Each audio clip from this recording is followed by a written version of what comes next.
conhecer ou queima e quer se conhecer também. Aff, Alberto, eu te Eu tô me- é esquecido que mentira. tu é péssimo desse... É mentira.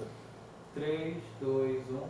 Olá, meu irmão, minha irmã, paz e bem. Eu sou Alberto da Almeida e no programa Cidadania e Justiça de hoje nós vamos trazer um tema especial. Não vou dizer apenas para a criança, mas para a família de modo geral, mas especialmente para as crianças. Então, para conversar com o tema, hoje nós teremos a doutora Priscila Lima, ela que é psicopedagoga. Uma profissão, não vou dizer que nova, mas bem diferente do convencional. Tudo bom, doutora Priscila? Tudo bem, Alberto, é um prazer estar aqui conversando com você, com a sua audiência, falando um pouquinho sobre educação, aprendizagem e o que é psicopedagogia, que muita gente ainda tem dúvida.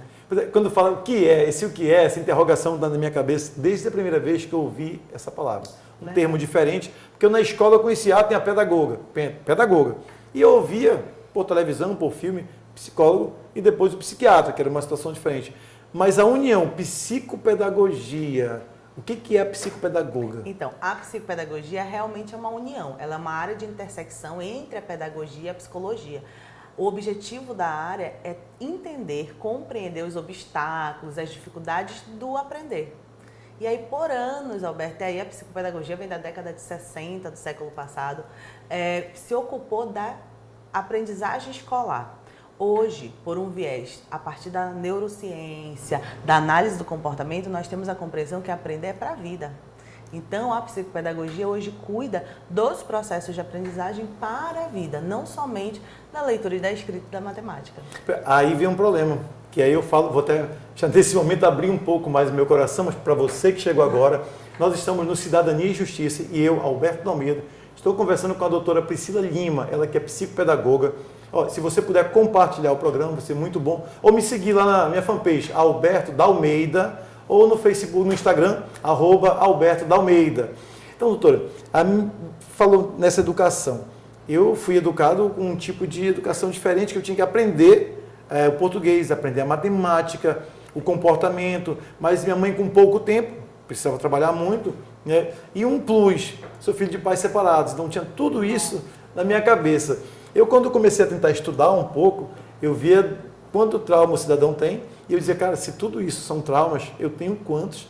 Será que eu vou ser o quê nessa minha vida com esse monte de trauma? Então, para trabalhar isso, eu tive que estudar um pouquinho e tentar, não vou dizer conseguir, mas tentar melhorar. Então, o seu trabalho hoje, ele também atende a essa educação, seja ela científica, ou também familiar, moral, ética? Então, Alberto, o cenário que você me traz hoje é mais recorrente do que o cenário contrário. Então, a maior parte das crianças são de filhos separados ou de segundos casamentos. Então, essa sensação de incompetência, que era o que você sentia, de será que eu vou conseguir? Como é que eu me organizo? O que eu faço? É mais comum do que você pode imaginar. Então, o seu filho que está aí do outro lado, por vezes, ele pode estar numa situação assim, será que eu consigo aprender? E se nós fortalecemos essa incerteza com você não sabe fazer nada, você só faz tudo errado, isso só fragiliza a sensação de capacidade e competência dele. Então, o que você me perguntou, se eu trato toda essa parte, o nosso primeiro trabalho é fortalecer a sensação de competência dessa criança. Então você, nesse momento, vai perceber se há algum déficit. Sim. Se a criança tem alguma lentidão no aprendizado ou alguma dificuldade, algum transtorno. Se ele apresenta alguma dificuldade, e as dificuldades são causadas por esse contexto. Ele foi dificultado para ele, foi bloqueado, ele criou situações, né? E aí a gente está falando de processos inconscientes. Ele criou situações que ele acha que não consegue. Então, ou o contexto em que ele se encontra, seja familiar, ou seja educacional, um professor, uma metodologia, dificulta a aprendizagem dele. Então, transpor esses obstáculos que estão postos é parte do trabalho. Porém, a verificação de transtornos, tais como transtorno de déficit de atenção e hiperatividade, transtorno opositor desafiador, os transtornos específicos de aprendizagem, como a famosa dislexia, a descalculia que está relacionada à matemática, a dislalia que está relacionada à fala e a desortografia, que por vezes a gente acha que é só uma letra feia, mas não é, ela também é identificada no processo de avaliação psicopedagógica. Então, no meu caso, não é letra, uma redação inteira feia, toda torta. Eu preciso um pouco mais. Então vamos conversar. Aí o seu trabalho hoje, ele é só para crianças, mas, por exemplo, no meu caso, eu percebo que eu tenho algumas dessas dificuldades naturais. Então você que chegou agora, nós estamos falando com a doutora Priscila Lima, que é psicopedagoga, e se puder compartilhar o nosso programa, vai ser muito bom para que mais pessoas consigam perceber que há tratamento para, seja para ela, seja para o filho, seja para o neto, para o irmão, para o vizinho. Isso é importante saber. E você pode também compartilhar lá e curtir a minha fanpage Alberto da Almeida ou o Instagram @Alberto da Almeida. A minha preocupação, eu, na minha idade, eu tenho 43 anos, há a possibilidade da senhora atender pessoas da minha idade ou apenas crianças? Sim. Eu sou especializada, devido ao doutorado na área de desenvolvimento infantil e aprendizagem, sou especializada em infância e adolescência. Então, assim, o meu recorte, a minha prioridade são as crianças. Mas, por vezes, os pais chegam aqui com essa dificuldade. Então, eu acabo atendendo e tratando a família como um todo. Porque quando eu faço, por exemplo, a orientação parental, que eu organizo a rotina da família, eu não organizo a rotina somente da criança. Eu acabo organizando a rotina dos pais. Isso é feito em partilha. Eu não estou interferindo na casa, tá, Alberto? Isso é muito interessante, porque por vezes os pais dizem assim, mas você vai dizer o que nós temos que fazer? Não, eu só vou colocar no papel como precisa ser feito. E nós vamos fazer um contrato muito mais entre vocês do que comigo, de que isso vai ser cumprido e fica claro. E isso só é feito quando os pais entendem que é importante. Saber que o espelho, né, do reflexo, na verdade, do que são os pais. Então o pai quer que o filho seja bom, mas ele não consegue ser bom. O pai quer que o filho não faça algumas coisas, mas ele faz. E essa pandemia, Alberto, tantos pais estão tendo a oportunidade. Eu digo que essa pandemia, claro, tirando todas as dores que estamos sofrendo, as perdas familiares, né, o terror que nós vivemos da insegurança e da incerteza, mas ela tem sido tão benéfica para as famílias, porque as famílias estão se conhecendo. Nós tivemos a oportunidade de, alguns dias, conversar com o Afrânio. O Afrânio Soares, ele que é proprietário da Action, fez justamente uma pesquisa. E é interessante quando as famílias, no final da pesquisa, algumas disseram que piorou a situação familiar. Sim. Mas o número é bem menor do que o número que disse que melhorou. Porque, hoje tem muito pai reclamando, ainda porque meu filho faz isso, faz aquilo, como se ele passasse a fazer na pandemia, quando na verdade ele não via o filho fazer porque estava fora de casa. Em casa, ele vê o filho que está sendo construído. Quer dizer, um cidadão, uma pessoa, está em processo de construção, e ele está começando a ver um retorno. Então o legal, pelo amor de Deus, não estou falando que foi legal a pandemia, sim, mas o legal desse momento em casa, a oportunidade que ela nos trouxe. A oportunidade de conhecer um pouco mais. E mais do que conhecer, Alberto, eu costumo dizer o seguinte, é ter a possibilidade de repensar o caminho. Por exemplo, se você olhou para o seu filho, identificou que ele não está no caminho que você entende, que é o caminho valoroso, o caminho que você entende que está repleto dos teus valores, das tuas verdades, essa é uma oportunidade de retraçar o caminho. Vamos redesenhar, vamos refazer. Porque todo dia é dia de recomeçar. Todos os dias de recomeçar. E aí nós estamos falando para todas as classes, né? Sim, e aí sim, algumas comunidades um pouco mais, às vezes, um pouco mais carentes. E aí você percebe o pai reclamando, ou a mãe, porque o filho começa a idolatrar, por exemplo, um traficante. Porque tem um tênis bom, tem um celular bom, e em casa, quem ganha um salário mínimo, 2, não tem condições de comprar celular de 3, 4 mil reais. E o menino, aquele do tráfico, já tem. Sim. Mas por que ele tem? Bom, ele pode morrer daqui a pouco. Numa troca de tiro com a polícia, ele pode ser preso, ele gasta. E o filho, às vezes, se empolga com esse cidadão, que ele não conhece, não sabe a história de vida, e não sabe que ele está para morrer. Ou pelo menos ser preso. Nós não queremos que ninguém morra aqui, independente de quem seja. Sim. Então, nesse momento, o pai ainda tem chance, porque nós temos ali a formação, que alguns entendem que seja até os 7, até 8, até 10 anos, da persona, da personalidade. Né? Então, mas mesmo depois de 13, 14, 15 anos de idade, esse jovem dá para corrigir? Eu morro acreditando que é possível. Todos podem aprender. E quando a gente fala de aprendizagem para a vida, é isso. Eu posso aprender eu posso aprender um caminho diferente, eu posso aprender a ser uma pessoa diferente. Alberto, realmente, até os 6, 7 anos, nós temos aí a formação da personalidade. Mas existe um recorte da personalidade, que é o temperamento que ela está posto. E aí o mais importante é você conhecer o seu filho. Qual é o temperamento do seu filho? Qual a linguagem que você acessa o seu filho? E eu sei que, por vezes, nas classes menos privilegiadas, isso é muito difícil, é desafiador, porque o desafio diário é sobreviver. É colocar o dinheiro para dentro de casa, é sustentar essa criança. Mas, e aí eu vou ser um pouco pesada, Alberto, de nada vale botar o alimento para casa se o filho vai cair na mão do traficante. Porque você vai perder seu filho. Ele mesmo depois pode tirar as coisas dentro de casa Isso. e vender para comprar drogas, algo que... Exatamente. Então, respondendo a tua pergunta, Alberto, eu sou filha de industriário e de uma dona de casa. Minha mãe me ensinou a sonhar desde muito pequeno. E eu acredito que os sonhos são eles que movem e que trazem a motivação para a conquista. Então, minha mãe sempre me criou, e aí eu sou da criação tradicional, e eu digo o seguinte, quando eu falo de valores, de repasse de valores, ela diz assim, se você vê ouro em pó, passe longe, porque se o vento der, ele pega em você e vão dizer que você roubou. Então, são valores que foram implementados muito profundamente e desde pequena. Apanhei por conta, e aí vamos fazer outra ressalva. Na minha geração, na nossa geração, a violência doméstica, né, como hoje é classificada, era recorrente. Porém, naquele momento a minha mãe não me espancou, ela me corrigiu, porque eu sou de um temperamento colérico. Então, eu precisava, naquele momento, ser corrigida com mais veemência. Ela ficou muito preocupada. Por quê? Porque eu tirei dinheiro, eu fiquei com troco do que eu tinha ido comprar na taberna.